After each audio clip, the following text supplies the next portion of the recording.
Adolfo Alvarado Belloso, desde la Academia Argentina de Derecho Procesal, en un nuevo conversatorio virtual sobre temas procesales, en tarea de extensión universitaria de la maestría en Derecho Procesal de la Universidad Nacional de Rosario, de la cual es egresado nuestro invitado de hoy.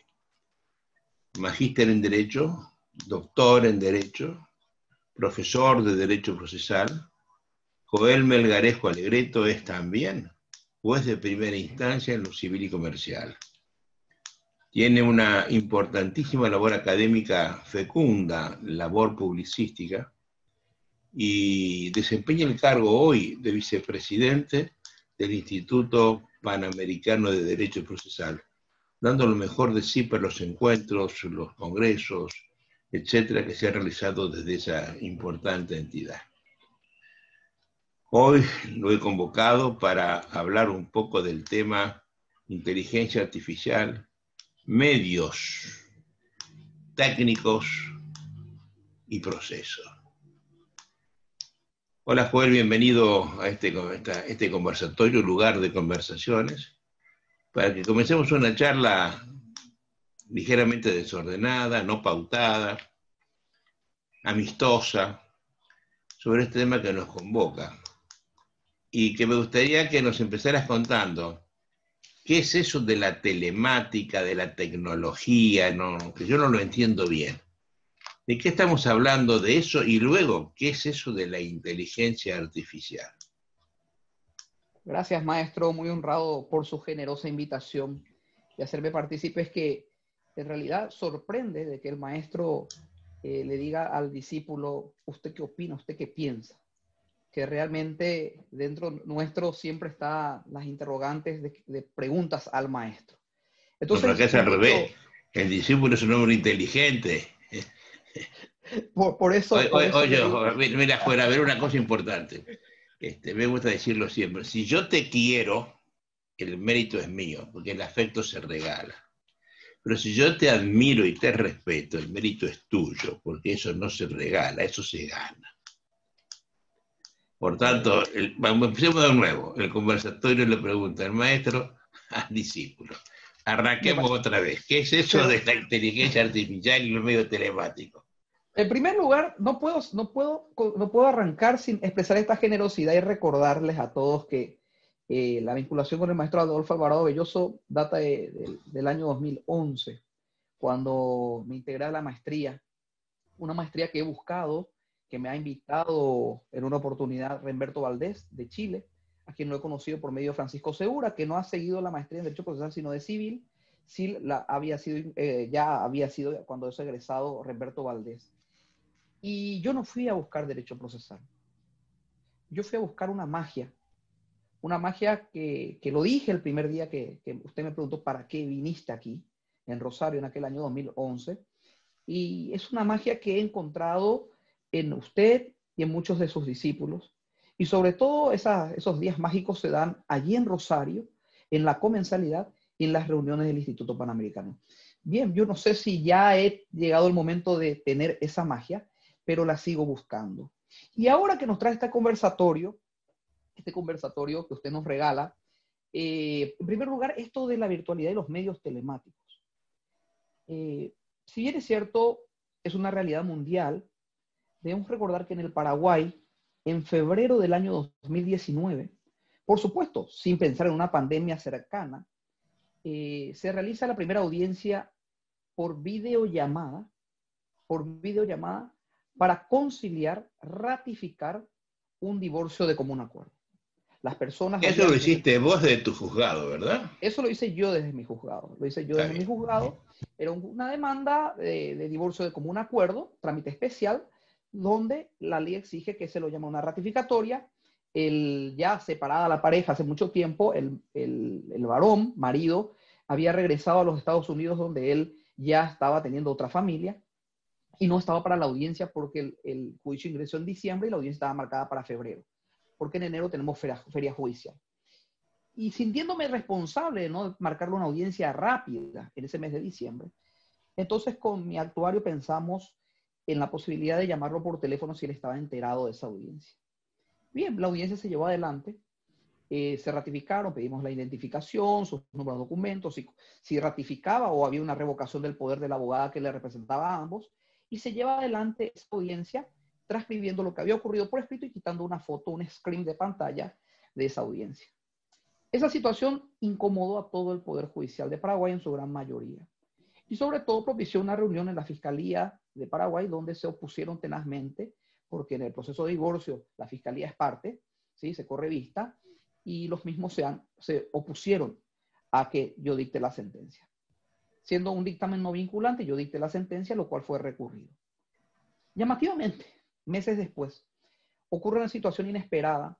Un preso calificado como de alta peligrosidad, era un líder de un grupo de narcotraficantes, luego de cumplir una audiencia en el Tribunal de Asunción, yendo para la penitenciaría de máxima seguridad, emboscada, él mismo es interceptado por algunos compinches suyos y lo rescata. Y ocurre ahí un rescate donde hubieron balacera y ese tipo de cosas con los custodios penitenciarios. Esa situación significó que rápidamente, en otro caso similar, donde había otra persona acusada por narcotráfico, sea juzgado por medios telemáticos sin existir una ley. Posterior a eso, se han dado venias judiciales en el ámbito de la niñez, sin existir una ley, y estoy hablando de una situación sin que exista tiempo de pandemia. Y en ese caso el Ministerio Fiscal no se opuso. En el caso del juicio oral, no se opuso, apoyó. Las personas que eran procesadas estaban en la penitenciaría, las personas que estaban acusadas para el juicio oral, los jueces estaban en el tribunal, fue el tribunal de cada cupé, ¿sí? Y la fiscalía se encontraba en el recinto del tribunal oral. La defensa estaba con sus defendidos en la penitenciaría. Este dato es importante, porque el defensor se encontraba con su defendido. Eso propició. ¿El defensor cómo? ¿Qué defensor? El defensor estaba con su defendido en la penitenciaría. Adentro de la penitenciaría. Dentro de la penitenciaría, acompañándolo en la audiencia que estaba haciendo por estos medios hoy llamados telemáticos, que vamos a ver un poco qué significa telemático. Eso motivó a una iniciativa legislativa que impulsó mucho la Corte Suprema de Justicia, y en enero del año 2020, antes de la pandemia, antes de que a Sudamérica llegue la pandemia, ya recién conocíamos algunos casos en Guam, se promulga la ley de medios telemáticos. Y es una ley que, si bien está dirigido a lo penal, con, primero, que para la utilización de estos medios debe ser por resolución fundada. En segundo lugar, da los casos graves, no todos los casos graves y especiales, donde las personas no se puedan trasladar o sean condiciones de máxima seguridad para poder realizar este tipo de audiencias. Y en un artículo, el artículo 3, establece que se pueden utilizar para todos los fueros, hasta en audiencias personalísimas. Lo cual abre la posibilidad de tomar por estos medios cualquier tipo de audiencia. Pero, ¿qué ley es esa? ¿Qué ley es esa para que quiera buscarla? Sí, esta es la ley número 6.495 del año 2000. Fue promulgada en el mes de enero, ¿sí? Por el Poder Ejecutivo. En noviembre ya había tenido sanción de las dos cámaras, las cámaras de diputados y de senadores. Lo importante y lo interesante de esta ley es lo siguiente, es la necesidad de una resolución fundada por la cual se autoriza la aplicación, la implementación de estos medios telemáticos. ¿Y por qué hago hincapié en esto? Esta semana tuvo una conferencia una miembro de la Corte Superior de Perú, ¿sí? De nombre Susana Inés Castañeda, donde ella comentaba la experiencia del Perú desde las altas cortes y para abajo, los juicios orales, con la utilización de los medios telemáticos. Y ella explicaba la inversa. Ella explicaba que todos los casos sencillos se hacen por medios telemáticos hoy, y los puntos de complejidad, donde hay penas de 7, 8, 10 o más años, o juicios de funcionarios públicos, se apela a no hacerse por estos medios, sino en forma presencial. Lo contrario a la ley paraguaya, que la ley paraguaya dice, tienen que ser casos especiales. Tienen que ser casos especiales. Ahora bien, esa ley paraguaya, esta situación lo hago, maestro, para comparar las realidades y los conceptos. Para el cualquiera, utilizar los medios, se disminuyen las garantías, no hay problema. Pero para el funcionario o juicios importantes, como lo decía ella, Sí, sí, sí, hay que extremar las garantías. Lo cual me parece que no tiene motivación esas afirmaciones suyas, pero será el contexto peruano, por eso no lo entiendo. Pero la ley paraguaya daba momentos especiales. Y eso es importante Oye, señalar. paro. Sí, Yo no estoy al tanto de lo que dijo el ministro de la Corte peruana, pero yo tengo mis grandes reservas intelectuales respecto de ese tipo de juicio cuando el juicio penal es de condena. Comenzando el ciclo este de reflexiones acerca de procesales en tiempos de pandemia, días antes de que yo diera la primera charlita introductoria a la serie, se hizo una condena en un tribunal penal de La Pampa, en la Argentina, a 2 años de prisión con el imputado en la cárcel, el defensor en su casa, el fiscal en su despacho y los jueces en sus respectivas casas. Y a mí me pareció una cosa cuasi aberrante, porque me hizo pensar en el juicio en ausencia.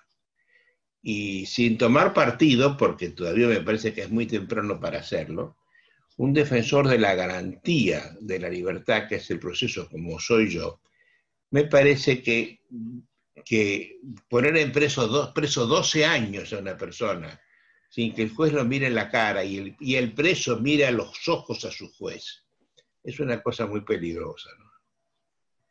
Quiero recordar que en la Argentina al menos está prohibido el juicio en ausencia. Esto Superti se opone a esto porque cree que hay mayores garantías. No es una cosa opinable, por supuesto. Pero recuerdo que la Constitución de Albania la prohíbe en forma expresa. En los países que tienen experiencia dolorosa en materia de pérdida de libertades, lo han prohibido en textos constitucionales, ¿no? Dejo mi disidencia con lo que va a decir respecto a eso. Siga adelante con el tema. sí, justamente yendo para este tema de las garantías, Paraguay yo creo que quita ventaja a otros países porque hay una ley. Porque hay una ley. Porque hay una ley, en primer lugar. En segundo lugar, de que las resoluciones para que se hagan promedios telemáticos deben estar fundadas y notificadas. Recordemos que en Puerto Rico estos medios se utilizan siempre y cuando las partes den su consentimiento. No se puede llevar adelante si no dan su consentimiento. Sabemos que estamos en una situación excepcional. Por eso los reparos y uno dice, vamos a esperar a dar opiniones. Pero justamente estos momentos excepcionales es donde uno debe aumentar las garantías porque existen restricciones. A mayor descontrol, ¿sí?, a mayor reducción de las garantías de las personas, el Poder Judicial debe elevar la cantidad de garantías. Lo que no creo que se pueda hacer es ordenarlo, intimarlo, de que diciéndole, este es el único medio que usted puede tener su audiencia. No creo que pueda ser posible. No creo que pueda ser legalmente atendible, y menos, ¿por qué, maestro? Porque el proceso, ¿para quién es? Es para una persona. Esa persona merece dignidad. ¿Qué es la dignidad? Son respetar todos los derechos por igual. Por supuesto, vamos a la convencionalidad. La convención dice que el juicio debe ser presencial. Yo no digo algunos actos, como ya lo he hecho. Yo no digo una audiencia aislada, una ratificación de común acuerdo. No discuto. Pero el enjuiciamiento Penal. penal, ¿sí? O el juicio, en Paraguay tenemos en forma oral el juicio de interdicto, un juicio sumario, ¿no es cierto? Especial, pero sumario. Pero de igual manera, ¿sí? Que realmente no identifique a la persona quién es su juez, porque ve varios rostros y no sabe quién es su juez, ¿sí? Eso no es un principio, conocer al juez, saber si esa persona usted confía, no confía, desconfía. Entonces son muchas Si es el garantías. juez, si es el juez. Si es el juez. Oye, a ver, ya que dijiste Perú como dato ilustrativo para esta charla, cuando Sendero Luminoso estaba gobernando la insurgencia peruana, había jueces peruanos penales que juzgaban con capucha. Yo los he visto, una capucha de seda negra que se la pone en la cabeza, que da una cosita como el Ku Klux Klan, los ojos abiertos y acá cerrado, y con el aliento esto se mueve. Y un día estando en Tegucigalpa en un encuentro del ILANUD, me encontré con un juez de esos y me mostró la capucha, y se la puso, Me dijo, yo con esto lo uso al momento de juzgar porque si se escapa y sabe quién soy yo, puede matarme. Fíjate hasta dónde llegamos en algunos países de América, donde el imputado, que no es el objeto, sino el sujeto principal del juicio penal, no sabe quién lo está juzgando. En un medio que está a favor de él, el proceso está a favor del imputado. Es límite de la autoridad, ¿no? Mirá las distintas órbitas, ondas o ópticas que se implican en América Latina. Bueno, perdóname la interrupción. Pero en ese mismo tenor, tanto se ha escrito, tanto se ha llorado porque se ha llorado, ¿sí? Tanto se ha sufrido para conseguir cierto tipo de garantías, ¿sí? Mirarlo, saberlo, conocerlo, vivir en esas garantías, que si bien es cierto estamos en momentos de excepción, y reitero, como dice la ley paraguaya para estos medios, pero esta excepción no se puede volver regla. Eso hoy puedo anticiparlo de que no se puede volver regla. Debe ser resolución fundada, las partes deben tener la posibilidad de recurrir que realmente es necesario a utilizar este medio porque no existe otro. Soy de la convicción de ello. Intelemático, si bien es cierto, uno buscando la Real Academia Española no lo encuentra, pero sí lo encuentra el término telemático dentro de las terminologías de la Cumbre Iberoamericana de Justicia. Y se refiere como trámite telemático, ¿sí? Trámite telemático, aquel que se realiza a distancia sin la presencia física de los intervinientes en el mismo.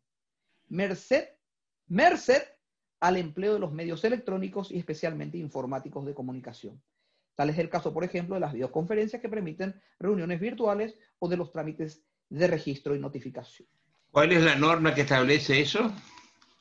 Esta es una definición que se estableció en la Cumbre Iberoamericana, en una de las cumbres iberoamericanas de justicia. Ahora, al respecto, en esta definición, igual que en los códigos que ya tenemos, igual que en el anteproyecto de Código Procesal acusatorio, dispositivo del Instituto Panamericano que tenemos, hay una terminología que dice trámites de registro. El problema que estamos atravesando hoy con este tipo de procesos, tengamos o no tengamos ley, fundemos o no fundemos la resolución, estén de acuerdo las partes en llevarse adelante de esta manera, es que no hay un soporte de grabación. Claro, los sistemas privados lo tienen, pero ¿qué seguridad te da? El juez tiene que pagar siempre mensualmente el costo de tenerlo guardado en Zoom o en su computadora. ¿Y qué pasa si ese juez muere? ¿Qué pasa si ese juez queda destituido? ¿Qué pasa si ese juez asciende? Tiene la responsabilidad de seguir guardándolo. No existe un registro, una base de datos oficial del Poder Judicial donde guardar esas audiencias, donde revisar esas audiencias. Y sobre todo si es el único medio de registro. El Código Procesal Civil, antes de la democracia paraguaya, que rige del 89, es un Código Procesal Civil que establece las posibilidades de grabaciones. ¿Sí? Nuestro anteproyecto del Instituto Panamericano, cuando se refiere a actuaciones orales, ¿sí? Dice 267, todo lo actuado en audiencias orales debe ser registrado mediante filmación o grabación de sonido. Claro, realizados por personal de secretaría, entendiéndose que están todos en el mismo lugar, no habla de audiencia telemática, el registro obtenido, ¿verdad? Certificado por el actuario, cómo se debe certificar, cómo se debe registrar y debe ser guardado. Así también hace alusión cuando habla del 299 en las audiencias. Oye, con una cámara por persona. O sea, no es una cámara de arriba que vea 4, es una cámara viendo cada rostro que está en la audiencia, ¿no? Cada rostro, cada actitud, lo que vaya funcionando, pero el problema es el resguardo, ¿sí? ¿Qué ocurre? ¿Cómo se resguarda esa información? Y nos decía la magistrada del Perú que ellos hacen un CD. El CD le llega un polvo, uno limpia, se raya y ya no funciona, ¿sí? Se necesita un medio oficial, ¿sí? Con resguardo específico. Si bien es cierto, lo que ha hecho la pandemia, a mi consideración, es que los pasos tecnológicos que estábamos dando nos hizo saltar. Y al saltar, uno pierde huellas. Uno mira hacia atrás y no ve las huellas transitadas. Por lo cual, si de algo puede servir esta charla, es de estar, ojo, necesitamos tener el resguardo oficial. no el resguardo en el computador del juez, que también entra un virus y se echa a perder, ¿sí? Ese es un resguardo oficial para alzar, resguardar, ¿y cuánto tiempo vamos a resguardar esa información? ¿Cuántos años? ¿Sí? Servidores protegidos que tengan ellos, porque de vuelta es valorado en alzada, es valorado para el recurso. Por más que quede en formato papel, el acta correspondiente, si uno lo grabó, es revisable. No tenemos esa seguridad. Y eso significa no tenemos garantía. Eso en relación a los medios telemáticos. La inteligencia artificial es otro de los pasos que se estaba dando. La inteligencia artificial es un sistema, en la definición nos dicen que es un sistema por el cual, un medio por el cual el ser humano deja a la tecnología, a la máquina, a realizar actividades que son realizadas generalmente por humanos. Aquí podemos utilizar el término herramienta. En Paraguay estamos trabajando con iniciativa de la Universidad de Buenos Aires, Laboratorio de Inteligencia Artificial, dirigido por Juan Gustavo Corbalán. Él ha venido a Paraguay y habíamos hablado de la posibilidad de hacer el juicio de admisibilidad en la sala constitucional de la Corte a los medios de impugnación de resoluciones judiciales. Lo que se pretendía hacer, y ha quedado en la elaboración de la base de datos, es compilar y hacer una base de datos de todas las casuísticas que se da en rechazo, ¿sí?, o admisibilidad de las acciones de inconstitucionalidad contra resoluciones judiciales. Eso ha despertado de que hemos tenido una casuística importante de 23 tipos de casos fuera de la norma, ¿sí?, y del formalismo que ya tiene la Sala Constitucional en los casos en que se admiten las impugnaciones en acción de inconstitucionalidad. Y eso sería, toda esa base de datos estaría anclado el sistema de inteligencia artificial que va respondiendo a escritos o a datos que el mismo sistema de inteligencia va otorgando. ¿Qué daría esta como resultado? Llegaría a predecir un proyecto de resolución y al dorso tendría la cantidad de fallos que el ministro Juan dictó en ese sentido, la cantidad de fallos, por supuesto, en un determinado tiempo, 3 años, el ministro fulano dictó en ese sentido y cuántas veces dictó en otro sentido. De esa manera, lo que se permitiría es los casos repetitivos, poder saber que nunca hiciste una disidencia, o si quieres hacer una disidencia, puedes hacerlo sin ningún problema como ministro de Corte, pero tener aquí referenciados cuántas veces se ha presentado el caso similar. El caso similar. Ahora bien, tengo entendido que en Colombia también esto se está trabajando, pero allí tiene otro tipo de trabajo porque allí no van contra medios de impugnación, sino sobre juicios de tutela. Por lo cual la inteligencia artificial debería, por ejemplo, entender qué significa objeción de conciencia y saber lo que significa objeción de conciencia en todas las variables y según el pensamiento de cada uno de los miembros.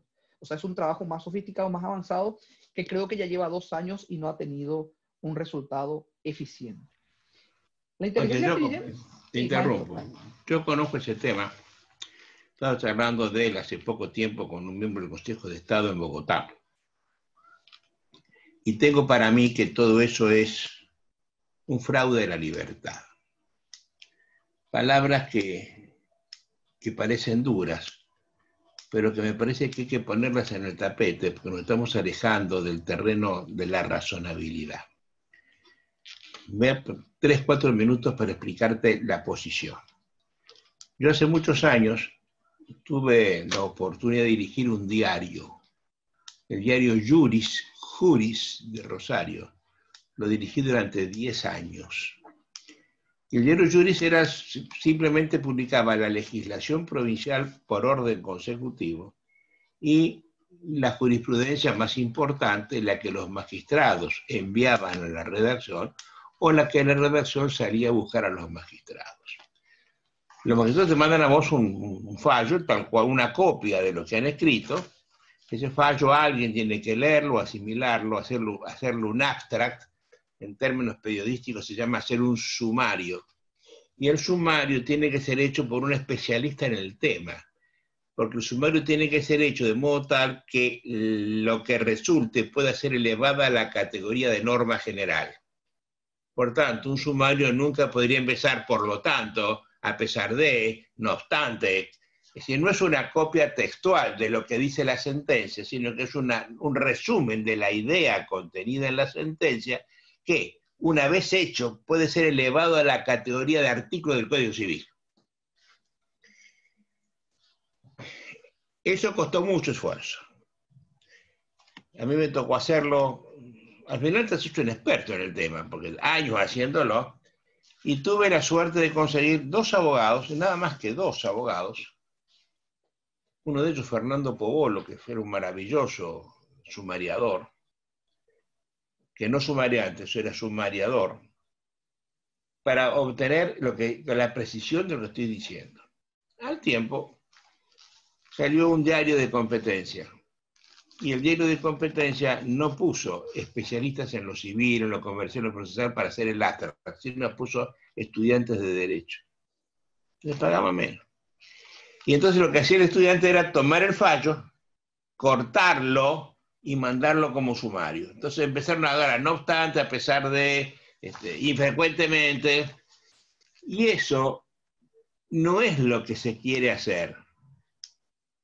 El siguiente paso ya no se copió a lo que hacíamos en juris, especialistas, civilistas, etc. Ahora hicieron lo que hacían los sumariadores del diario de la competencia. Y entonces empezaron a hacer los chicos especialistas en informática. Entonces, ¿qué hicieron?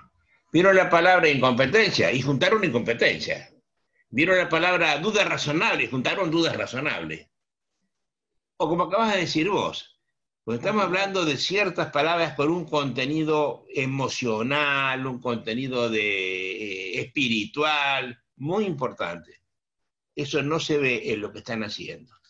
Y hoy basta ver cualquier obra de jurisprudencia, de estas que vos tenés que buscarla por la internet, y te das cuenta que no sirven para nada.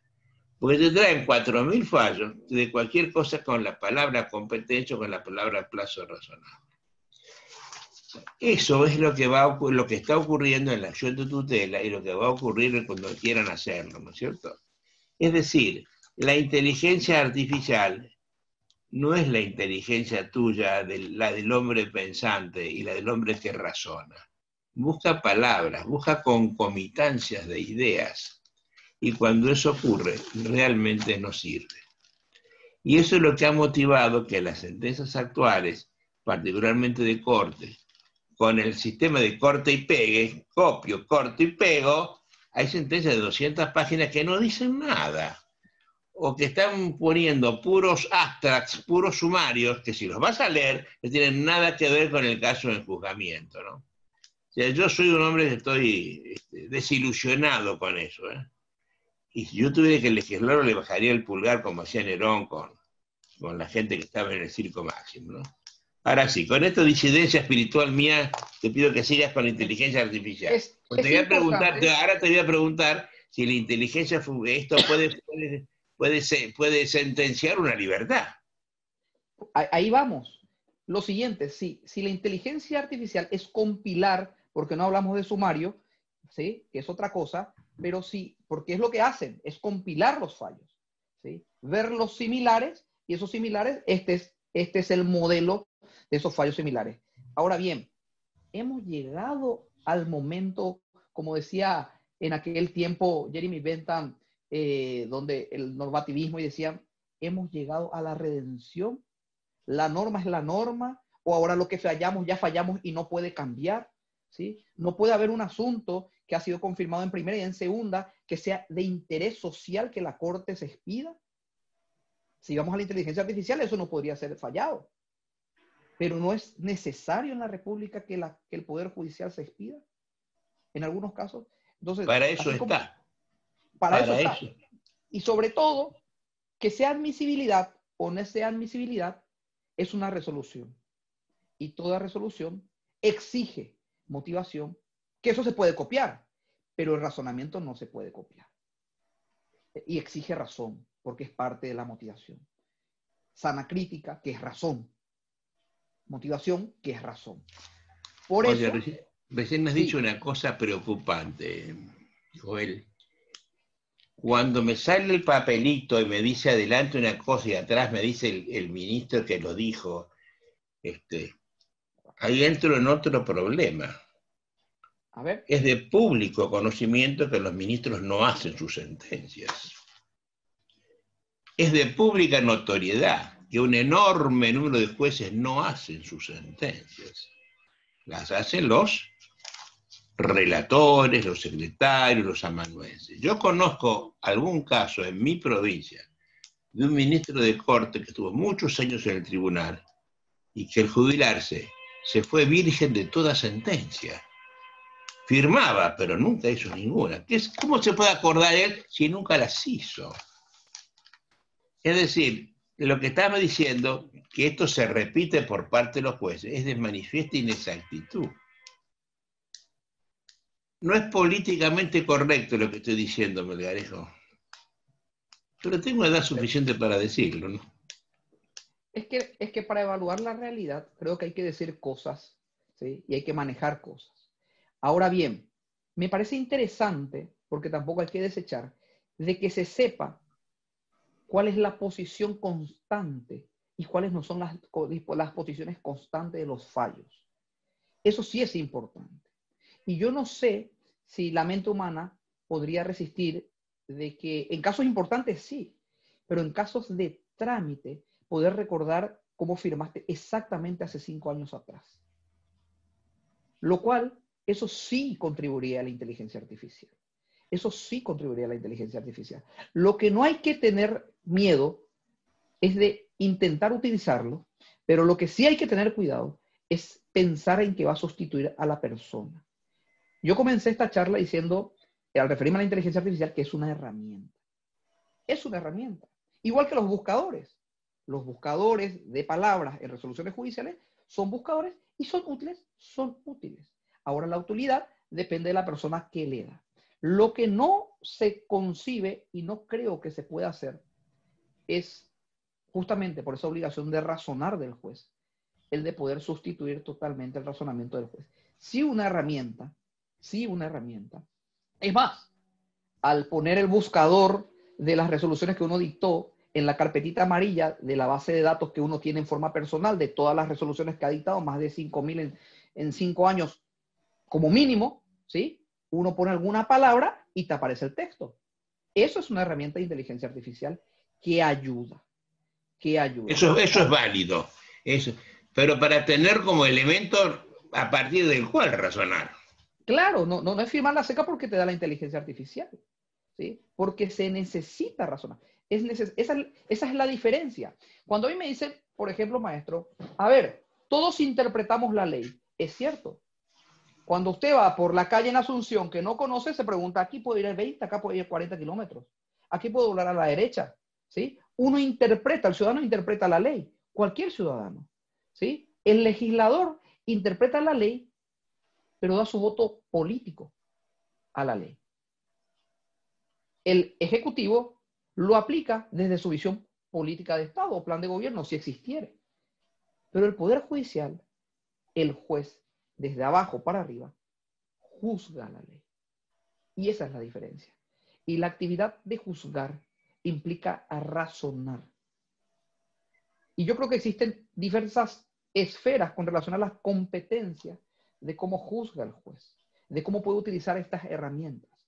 Ahora bien, en una resolución de un juez de primera instancia es la norma, pero un juez de corte en asuntos constitucionales para la inteligencia artificial, ¿es solo la norma?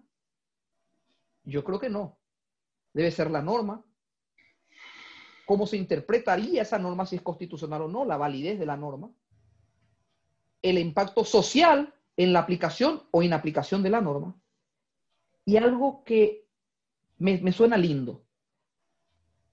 ¿Cómo de allí en adelante entraría a regir políticamente esa norma? No como política partidaria, estamos hablando como política de Estado en la estructura del Estado. Porque si el juez solamente dice esta norma es inconstitucional, ¿de qué sirve? ¿Cómo debe operar? Debe darle el guiño de ojo al legislativo de cómo debe legislar.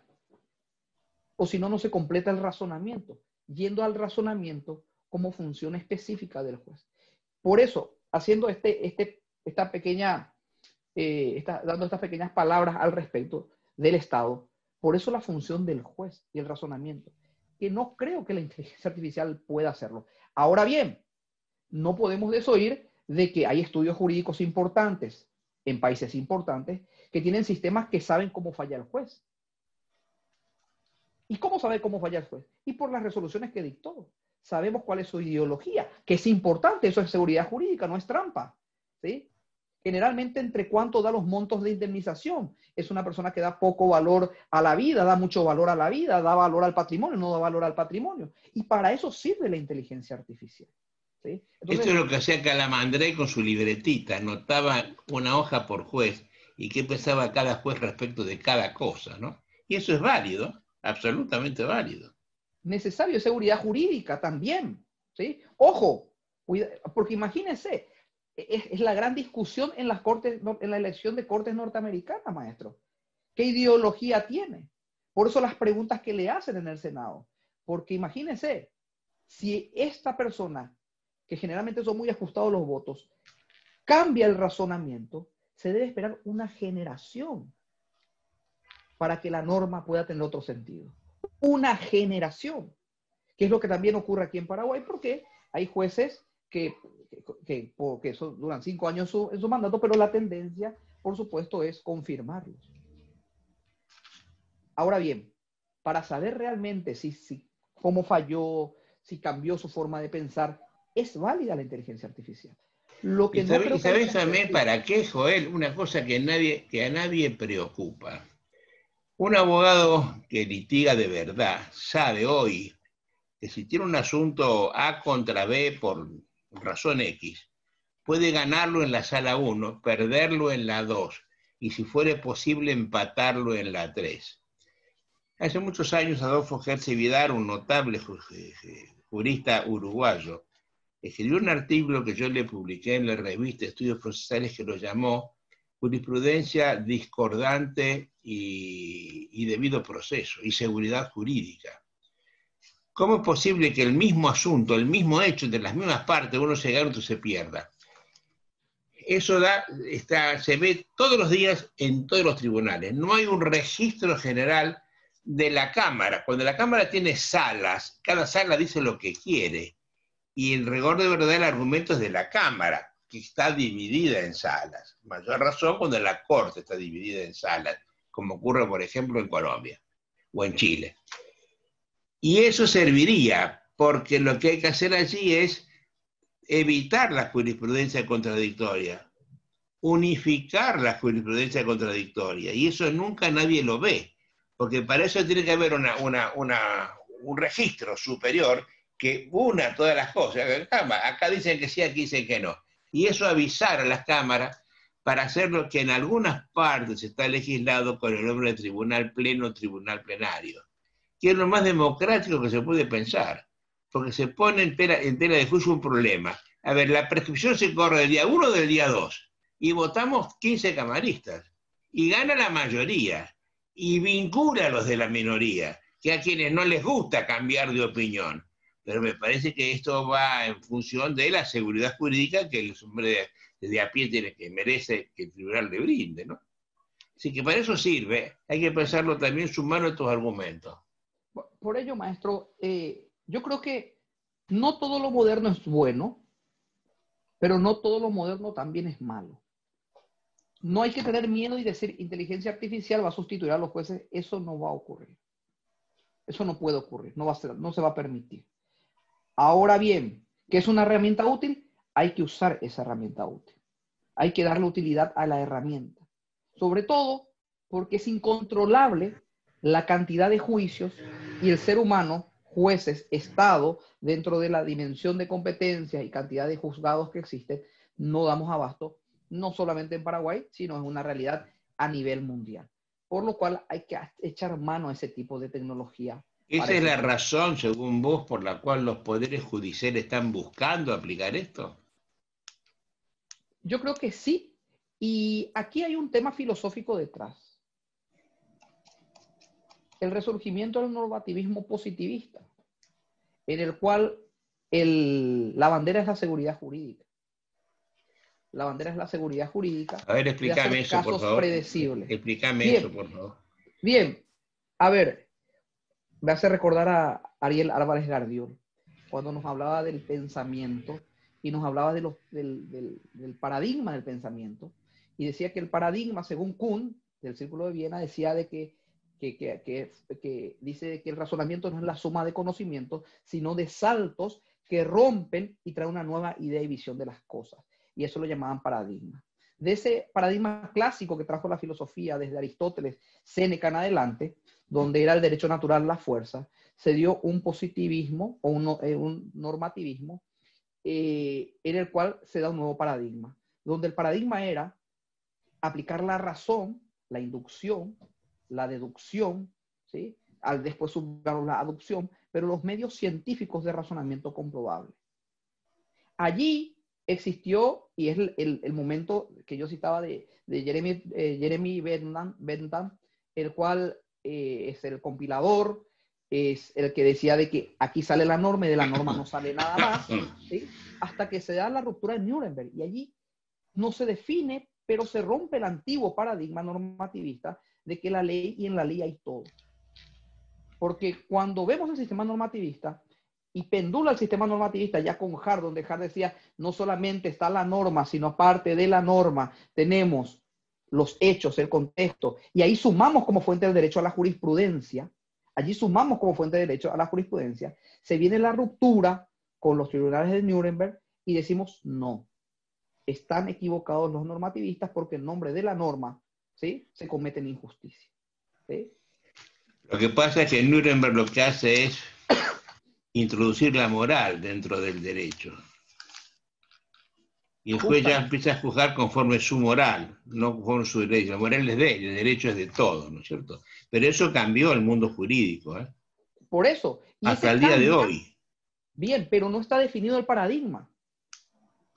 Todavía no está definido el paradigma, porque todavía utilizamos la norma. No ha roto, pero se ha hecho temblar en demasía, ¿sí? Y se ha ganado votos políticos, ideológicos y judiciales, ¿sí?, el de utilizar la norma en el razonamiento jurídico como primer elemento. Ante esa movida viene el Robert Alexis, que tiene un gran predicamento en Latinoamérica, no tanto en Alemania y en Europa, y ese predicamento en América Latina, dice él, esperen, la moral debe ser contenida y da unos elementos para la ponderación. A este movimiento, porque también la ministra del Superior del Perú decía, hay que ponderar cada caso si es que amerita hacerlo por medio telemático. Ya está incorporada la ponderación dentro, ¿sí? Entonces, si hablamos de un nuevo paradigma, sería el paradigma moralista, ¿sí? Pero ese paradigma moralista puede ser contenido por la inteligencia artificial. Porque la consecuencia de la aplicación rígida de la inteligencia artificial es utilizar los fallos ya existentes, es utilizar la norma, excluir a la moral, ¿sí? Pero excluyendo la moral, se olvidan que excluyen el razonamiento personal de cada juez al caso concreto. ¿Qué es lo que se pide? ¿Sí? Porque si no, vamos a una máquina, solicitamos cómo se soluciona con todos los elementos de prueba prima facie y que salga la resolución. Entonces, citando de vuelta al maestro Álvarez Gardiol, nos encontramos en un momento difuso ante el nacimiento de un nuevo paradigma, que él ya no lo vio, que yo no sé si podría verlo. Históricamente solamente existieron dos paradigmas, el clásico y el moderno. Y nos encontramos a pasos en esa discusión. Y a eso no escapa el proceso. Te interrumpo de nuevo. Cuando trabajamos con esa idea de compilar frases, compilar jurisprudencia, lo que fuere, estamos objetivando un resultado sin saber para qué sentido va a salir la sentencia. Yo sé que hay jueces piadosos y jueces impiadosos, jueces locadoristas, jueces locataristas. Yo recuerdo que el juez Lynch, que cabalgaba por todo el oeste americano en medio del siglo XIX juzgando asesinos, los ahorcaba y nunca se le escapó ninguno para ahorcarlo. De ahí viene la palabra linchamiento, del juez Lynch, que es un hecho histórico, ¿no? Y hay jueces que nunca harían una cosa parecida. En la Argentina, después de la muerte del general Aramburu, impuso la pena de muerte. Y duró 21 años esa pena hasta que fue derogada. Y en 21 años nunca ningún juez la aplicó. Es decir, en el razonamiento judicial hay algo de la persona, más que de la moral, de la persona que está juzgando. Por eso hablo del juez piadoso y el juez impiadoso. Y la máquina no puede tener piedad ni impiedad. La máquina se va a cargar con una palabra, y la palabra ni siquiera es neutra, es una palabra. Con lo cual voy a preguntar a vos esto, ¿no? ¿Está preparado nosotros, el hombre de a pie, que precisa ir al tribunal para enfrentarse con un juzgamiento en estas condiciones? ¿Con un juzgamiento de inteligencia artificial? Maestro, lo que se siente en la calle es disconformidad con lo que hay. El gran debate, por ejemplo, es quién es el último intérprete de la Constitución. No respetan al Poder Judicial, porque el Poder Judicial no se dejó de hacer respetar con sus fallos, por no tener un fallo, por no dar seguridad jurídica, por no dar respuestas. Con su desidia. Con su desidia, usted lo dijo. Por lo cual las personas esperan otra cosa. Y no debemos olvidar que la historia es útil. En los Estados Unidos hubo un fallo que fue catastrófico para la historia de fallos en la Corte Constitucional, en la cual una persona de color, en ese tiempo llamado negro, recurre a la Corte y solicita tener los mismos derechos que el blanco. Y por voto unánime le dicen de que él, por ser descendiente afroamericano, no puede ni siquiera compararse en pedir, y es un atrevimiento pedir derechos igual que el blanco. Ante esa resolución, hoy en día lo consideramos aberrante, de todo punto de vista, la ciudadanía dijo que no estaba conforme, sobre todo la ciudadanía de color. Y en ese entonces Lincoln salió al paso y dijo, ¿quiénes son estos que se atribuyen funciones democráticas que lo tiene el pueblo para decir que el pueblo debe hacer? ¿Por qué significó esto? Porque no estamos lejos, maestro. No estamos lejos de que la gente no le guste, y ocurre. No le gusta lo que el Poder Judicial decide, se juntan en grupos, llaman a la prensa, algún que otro parlamentario de algún sector que le gusta ese tipo de cosas acude y no se cumplen las resoluciones judiciales. Entonces da paso a que pueda existir la inteligencia artificial, de que pueda haber otros sistemas donde el ciudadano diga, me siento seguro. ¿Se acuerdan Villarrica cuando Juan Antonio García Amado habló de la moneda? Diciendo de que la moneda tiene dos lados y me siento más seguro que me juzgue una moneda a determinar que me juzgue un juez que yo no conozco su moral y con relación a su moral me llegue a juzgar del humor que esté ese día. Tengo menos seguridad. Pero lo dijo dramáticamente, ¿no? Dijo, a ver, si está la vida de mi hija en juego, si de eso se trata, y yo debo elegir si el juzgamiento lo hace un juez o una moneda, prefiero 1000 veces la moneda, dijo. Eso cayó. Pero terrible. Es la realidad, y esa es la realidad, y esto nos da como resultado, como yo veo las cosas, que la gente quiere seguridad.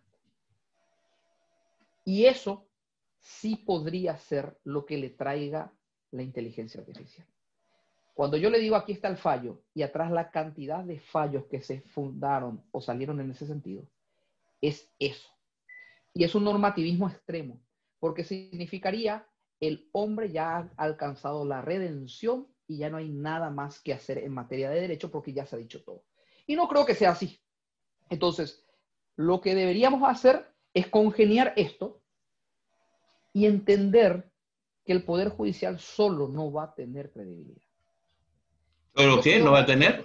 Credibilidad. El Poder Judicial solo. Porque la credibilidad se ganan las personas. A ver, autoridad y poder son dos términos que no trabajan uno encima de otro, sino son paralelos y se tensan.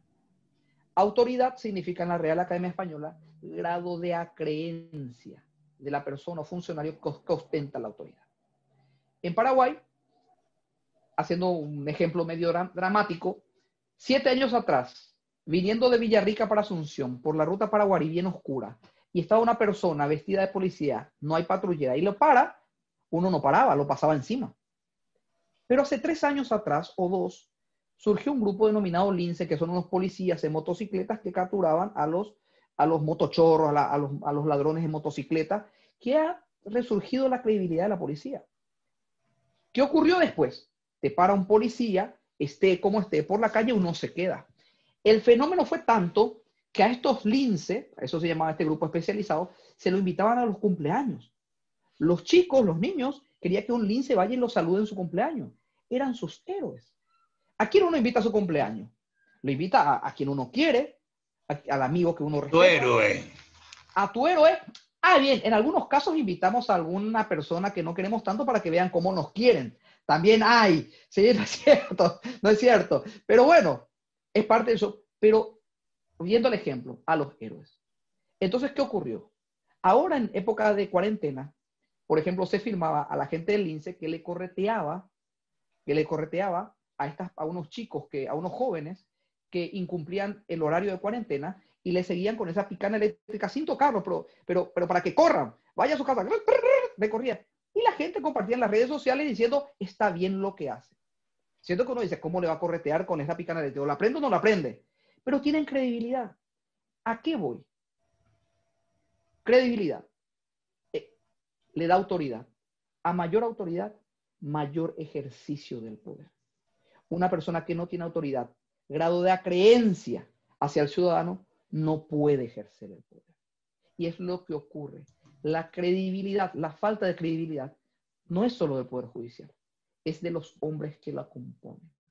Hay algunos casos conflictivos, difíciles, de etapa de diario de días, donde ha entendido alguna cámara penal, donde hay personas con credibilidad, autoridad y poder, han dictado sobreseimientos de funcionarios importantes y la prensa no ha dicho nada. Casos similares lo ha dictado otro juez que no tiene esa credibilidad y ha sido tapa de diario y enjuiciado. Claro. Por lo cual creo que funciona así. ¿Y eso dónde se ve? En la sentencia. En las sentencias largas, donde no dicen el juez razona esto, sino yo razono esto igual que Alvarado, igual que Echandía, igual que y tal resolución, y quitamos resoluciones gordas, largas, inentendibles por su magnitud, inapelables e irrecurribles por no poder en 5 días estudiar toda esa resolución para poder ver los puntos vulnerables. Y eso se debe a que el juez no tiene credibilidad. Pero uno se gana la credibilidad con su actitud dentro y fuera de la magistratura. Y la ciudadanía quiere eso. Ese es el respeto que yo acabo de decirte, ¿no? Al juez no se lo respeta, no hay credibilidad, no le creemos porque no lo respetamos. Yo siempre digo esto a los activistas. Con todo que ustedes hacen, me imagino que la justicia habrá mejorado. Y yo que critico tanto esto, digo, si la gente cuando un juez camina por la calle lo aplaude, yo no tengo la razón. Si cuando un grupo de abogados está situado en un lugar, en un café, y entre los jueces se ponen de pie en respeto a su investidura, yo no tengo la razón. Pero si ningún juez es aplaudido por la calle, ningún abogado se pone de pie, y es más, lo estamos denostando permanentemente, ¿qué hemos logrado con este sistema activista de jurisprudencia que hemos implementado la ponderación, la moralidad y la mar en coche por encima de la norma? Es momento de lo que decía Hugo Boto, repensar el derecho. Nuestro primer día de clases en la maestría es ponernos en la otra vereda. Como usted preguntó, ¿qué opina la gente? ¿Qué es lo que quiere? Porque al final Si bien es cierto, el grupo minoritario de poder en representación hablando, es el poder judicial. Y es el poder más importante. Porque durante esta pandemia podemos estar sin poder legislativo. Y nos salen leyes. ¿Y cuál es el problema? Y nos sale el presupuesto. Se usa el presupuesto el año siguiente. ¿Y cuál es el problema? Y no tenemos poder ejecutivo. A ver, en los últimos 2 meses, ¿qué ha hecho el Poder Ejecutivo por usted? Y no está el Poder Ejecutivo, no importa. En cierto tiempo. No estoy diciendo que una apología de que terminen los poderes de Estado. No, en corto tiempo. No, esto no es nihilismo. No, para nada. Pero el Poder Judicial debe estar todos los días abierto.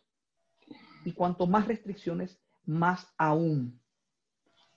aún debe ser la atención. Por la simple razón, mi querido juez, de que el Poder Judicial es el garante final que por mandato constitucional está garantizando efectivamente el ejercicio de mi libertad y mis derechos. Ese es el juez, es el garantizador. Y eso no lo ven los jueces actualmente, ¿no? Son muy pocos los que ven esa situación. En tu país, muy pocos. En el mío, lo mismo. Y somos de los mejores en América Latina.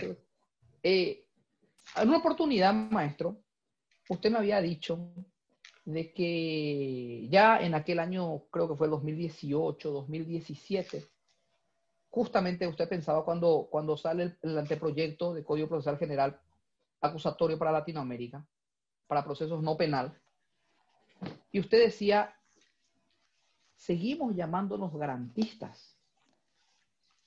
Y yo creo que sí. Porque solamente aquel que no entiende qué es el garantismo y qué es la garantía de una persona, no va a poder comprender lo que estamos haciendo o lo que predicamos o lo que sostenemos. Yo creo que la palabra es correcta. Somos garantistas porque ante todo vemos la garantía del ser humano, la dignidad, pero no la dignidad que yo creo con mis prejuicios y cosas que me gustan y cosas que no me gustan. No, una garantía con relación a la ley, una garantía con relación a la Constitución, una garantía con relación a la Corte Interamericana y los Derechos Humanos, que allí, volviendo al primer tema, dice que los juicios deben ser en forma presencial. Y nadie se acuerda. Entonces, creo que el término correcto es llamarnos garantistas. Si bien es cierto el activismo hoy en día, activismo constitucional, ¿sí? Hoy va a haber una conferencia en relación a eso, el activismo constitucional, el activismo procesal. Suena a que el juez no solamente está sentado, hace cosas, pero hace cosas ¿para quién? Hace cosas en detrimento de quién. Porque el garantista hace cosas, controla, garantiza, interpreta siempre a favor del ciudadano, a favor de la Constitución, a favor de los derechos humanos, vive en dignidad, ¿sí? Vive en dignidad, no digo con dignidad, en dignidad, pensando en la dignidad, diciendo que el proceso es el instrumento justamente de libertad, como dice Gustavo Calviño, la garantía de libertad. Pero no entienden. Por eso, sobre el término garantía y garantistas, yo al menos me siento cómodo. Usted que lo ha pensado más, no sé qué opinión tiene ahora. La prensa amarilla nos ha puesto contra la pared. Y el llamado garantismo zafaroniano, que en rigor de verdad es un negacionismo, es una destrucción de las garantías, ha hecho que la gente vea mal la palabra, ¿no? La palabra garantismo procesal, el sintagma garantismo procesal o la palabra garantismo referida al proceso, está hecha por una extensión del subtítulo de la obra de Luigi Ferraioli, que le llamo el garantismo penal. Se llama Derecho y Razón, y el subtítulo es hacia un garantismo penal, y de ahí se tomó la palabra garantismo, entendiendo que el proceso es la garantía constitucional, ¿no? Es la única garantía. Y si todo pasa por el proceso, la pregunta es, ¿quién es el garantizado? El hombre de a pie. ¿Y quién es el garantizador? Un funcionario del Estado, solamente el juez de derecho, ¿no? Yo estoy de acuerdo con eso, a pesar de que hay que remar en el dulce de leche con esto, ¿no? Porque la gente no lo entiende y te lo está denostando a cada rato, sobre todo en los programas televisivos tan comunes en la Argentina y en el Paraguay. Joel, hemos transitado por un montón de lugares no comunes en esta conversación. Me parece que hemos dicho alguna cosa importante. Se nos acaba la hora, ya ha transcurrido la hora, por lo que estoy viendo el reloj. Así que te dejo el último pensamiento que estamos hablando. Y con eso cerramos nuestra charla de hoy. Primero que nada, hay que significar lo valioso de tenerlo a usted. Lo valioso de tenerlo a usted, porque esta conversación, si bien es cierto, va a ser publicada porque es grabada, esta conversación se repite semana tras semana, y hoy en día el maestro ya no quiere solamente llamadas telefónicas, sino quiere verte, ¿sí? Entonces algunas veces comiendo pororo, tomando un café, un tereré, un mate, uno está conversando con él. Y para nosotros, para mí, que soy joven, de que creo en lo que he aprendido en Rosario, creo en el garantismo, creo en la libertad, creo en el proceso, ¿sí? Es de súper utilidad para tener esa vitamina y remar en el dulce de leche. Que sobre todo es muy buena la metáfora porque ese dulce de leche muchas veces es delicioso. Hay cuestiones que no tienen, si bien es cierto, son realidades contrarias a las que nosotros defendemos, porque lo que nosotros hacemos es defender. El abogado defiende y nosotros somos abogados y defendemos el derecho contra quien no entiende el derecho. Y por más que somos pocos, porque muchos no quieren dar su voz nada más, creo yo a esta altura, maestro, ¿sí? Pero es delicioso cuando nos deleitamos en alguna conversación y terminan sin tener retórica, argumentos, posiciones válidas, ya sea con relación a la ley, y lo único que le queda es decir que es lo mejor o siempre se ha hecho así. Por lo tanto, yo creo que, y agradezco de tenerlo a usted al teléfono, agradezco la cuarentena, porque se puede hablar mejor con usted que cuando usted viajaba de aquí para allá. Tengo una conferencia, tengo una cena, estoy en el avión, te llamo después, te respondo. Es más, ahora, hace 6 meses no le escribo más al correo, ¿sí? Porque tenemos esta vía y el WhatsApp y responde, y lo tengo a mano, lo tengo a mano. Entonces, hay que agradecer a los medios telemáticos de tenerlo también a mano, maestro. El cariño de siempre. No se olviden de seguir estudiando el derecho. La semilla que usted ha plantado en el Paraguay ya se encuentra dando, no frutos, ¿sí? Pero yo creo que ya es un árbol y en poco tiempo va a ser frondoso, porque somos muchos. Solamente que no alzamos la voz, pero somos muchos. No se preocupe de eso. Un fuerte abrazo. O sea, has terminado con un credo por el del Concilio de Nicea, ¿no? Oye, hijo, te agradezco mucho esta charla.